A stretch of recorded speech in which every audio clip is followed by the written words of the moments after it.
L'aigua dels canals era neta i transparent, i allà on un canal llindava amb les afores del poble, de darrere un arbre em va sortir de repent John Bridges.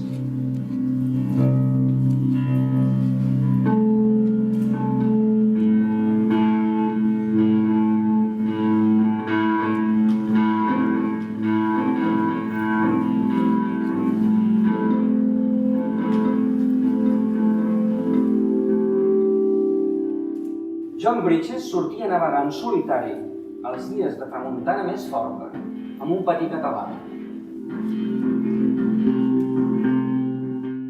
El seu és un destí diürn i solar i no pas apocalíptic. Com ens va deixar dir J.B. Foix, no mor qui mor.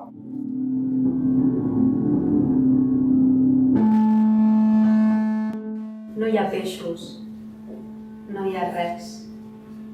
No hi ha l'aigua on és, no hi ha res. Tot això no existeix.